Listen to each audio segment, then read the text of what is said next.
CompTIA ITF Plus Complete Training Course. Exam Objective 1.3 Illustrate the basics of computing and processing, storage.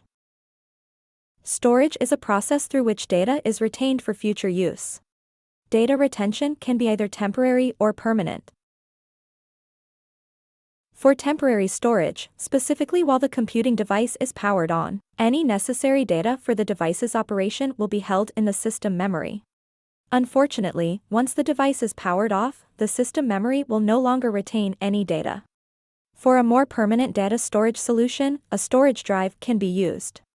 Any data preserved on a storage drive can be brought back into the system memory as needed and will retain data, even when a computing device is powered off.